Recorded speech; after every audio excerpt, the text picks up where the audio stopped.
So my name is Louisa, and I've been teaching since 1997.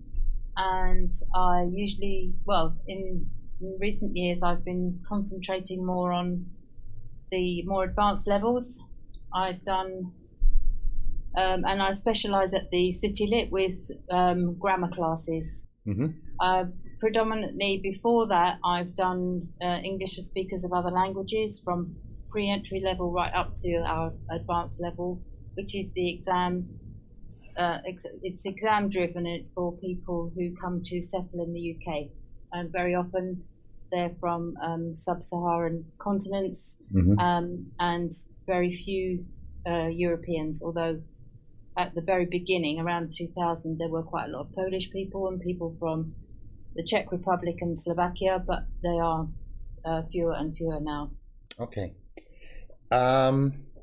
What is your personal experience with games? And I'm not talking about using games in classroom. You can, of course, say that too, but your personal experience beyond teaching with games.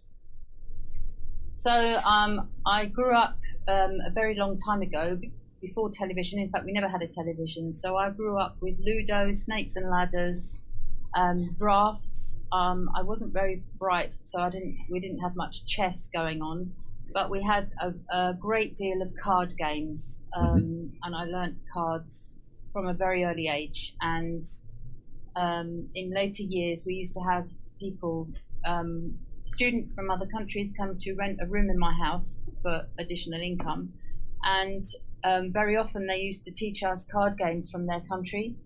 And one of them was from Barcelona, and he taught us a fantastic game called Tres, which we have been playing ever since his visit to us. And it's a fantastic card game.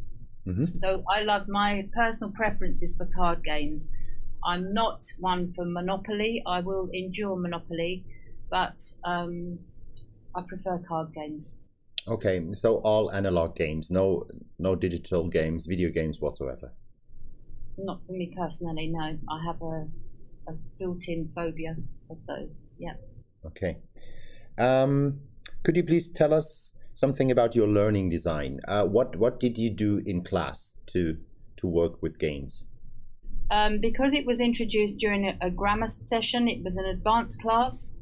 They were a very, very proficient class in their use of language, and I really wanted to try and push the boundaries with all kinds of the different forms of relative clauses. So we did defining, non-defining, and reduced relative clauses. And ultimately, I wanted them to be able to explain the game in English, and then move on to creating their own game using that language. So my focus was on that part of grammar, English grammar. That was my main focus. So they had that input for an hour. This was the first group. They had that, which was face to face before the coronavirus thing. They had that grammar input for an hour, and then I just put them into groups. They had a very short introduction on what was expected of them. I said, I'm going to give you a game.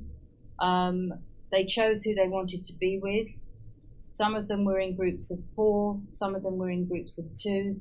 That was the smallest group. They were in pairs, but most of them were in groups of 4, I would say. And the game was lateral thinking puzzles. It was like that. And I found out about 5 cards at completely selected randomly. They chose one. They had to read this situation. It was a lateral thinking puzzle. They had to read the situation, and the only thing they had to pledge was not to flick the card over to see the answer. So they read their card all together, they interpreted it, and then they discussed it, trying to solve the problem. And that was what happened. Okay, so they had to design their own game with the puzzle? They were just playing this game? They played just this game because we actually ran out of time, because I'd only allowed 1 hour for this. So they discussed the game. I personally, as I said, my preference is towards card games.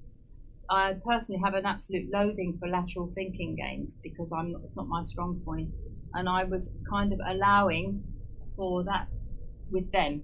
In fact, the complete opposite transpired in the class. They absolutely loved it, and for the students that were not there, I found them they were taking photos of what the problem was, and they were saying, look, this is what we're doing tonight. Can you think of how to solve this problem? This was with students that were not in the class. So for me, that was great. They absolutely loved the activity. And then the culmination of it was the homework task, which was to give their feedback on how you can learn language through game playing. And they wrote their observations through their experience of playing that game in class, and they were extremely interesting and very, very positive about the whole experience. Just a quick question: why did you come up with this game if you are keen on playing card games? That's a good question. I started off with, we have a very basic game, and I'm sure that it's so basic it probably is only for English people. When you have two cards the same, you shout snap. And so I started out with it, showing them using my grammar point how to play the game, and they just looked at me incredulously and thought, my God, this game is it really for adults or is it just for 1-year-old children?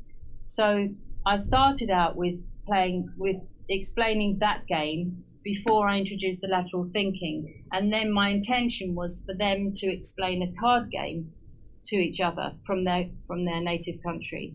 But it didn't turn out that way. It just changed. Okay. Changed direction mid course. Because they like the lateral thinking. Okay. Can you?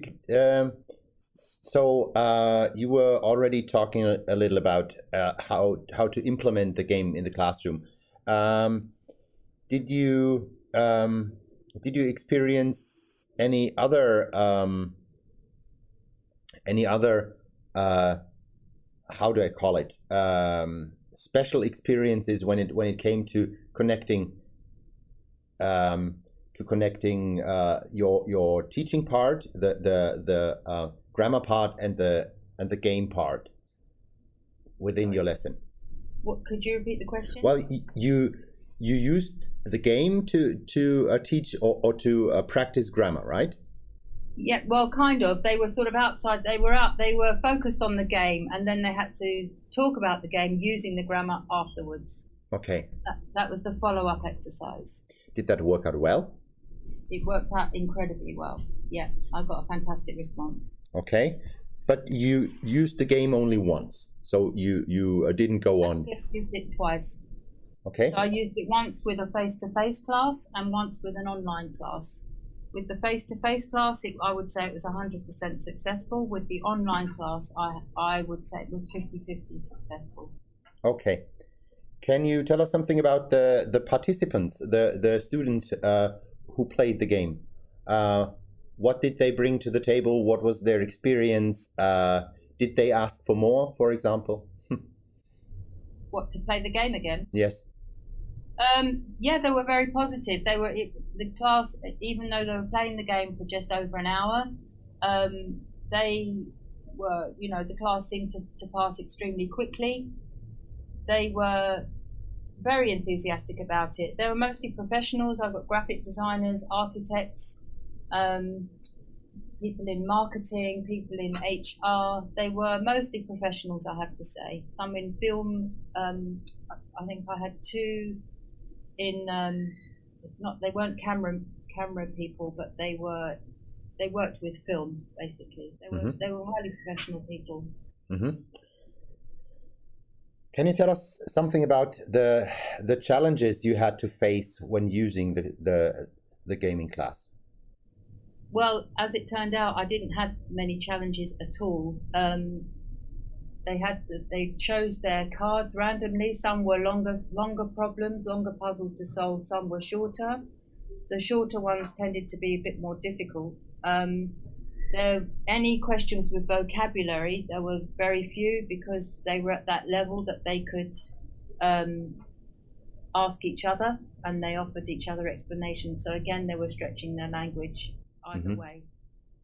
Okay, and organization wise or time wise, or with for example, having enough games for all of the students, there were no further challenges at all. Like this was all easily implemented. It couldn't have been easier. It couldn't have been easier because there are about, I don't know, there are about 50 puzzles, or 90 actually, 90 puzzles in the whole pack.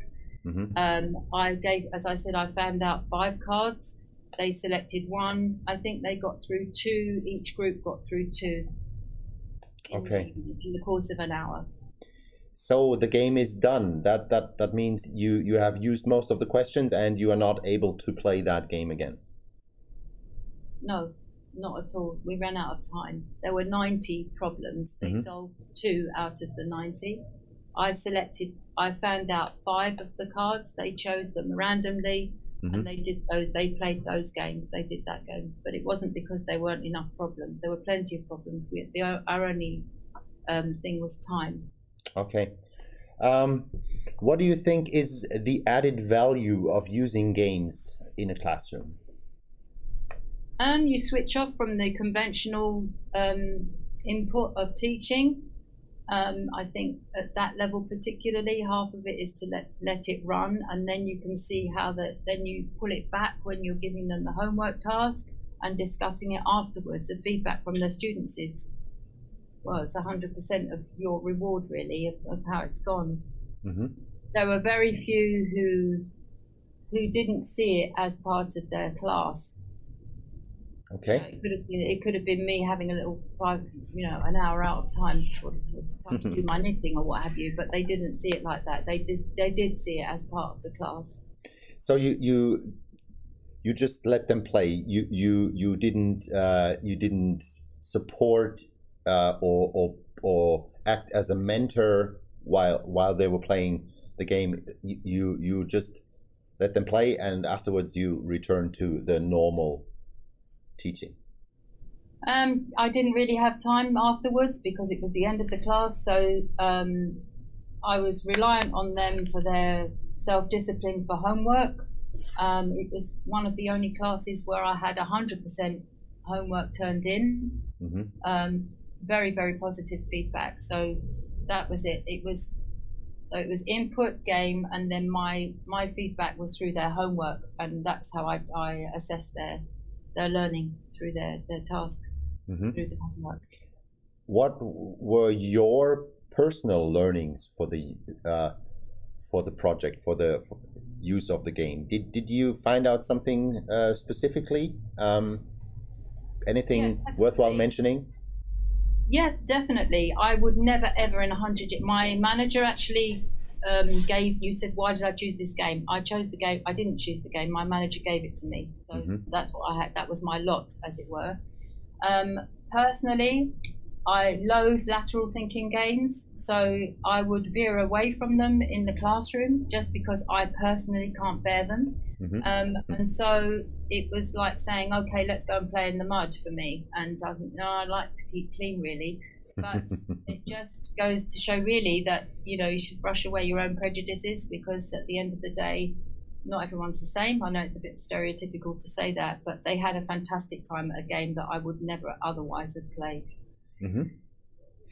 So is this going to be continued? Will you continue using games for teaching? Will you find your love for lateral thinking games? What is your outlook after having done this? So it was so successful the first time, I thought, let's try it with the second cohort, which are online. It's a much smaller class because of the adapting to online. It's just turned out that way that we have fewer students in the online classes. And I have to say that I didn't think it worked that well, even though they were in their own breakout rooms and I was going from one room to another. I saw that it depended very much on the energy of the students themselves. As I say, I was quite privileged with the first group because they were proficient and they were they got on so well, whoever they were working with, and they were so enthusiastic. As I said, they were literally, photographing the game and sending parts of the game and sending it off to their classmates who were not able to join that evening. Mm-hmm. That just didn't happen with the second group. The buzz wasn't there, the energy wasn't there. So it was a bit disappointing, but I mean, I suppose my expectations were quite high compared to the first group, but it was interesting to see how it panned out in an online context. So, more games for your classes? Definitely, I would definitely do more games, but I think they have to be more adaptable to the online situation.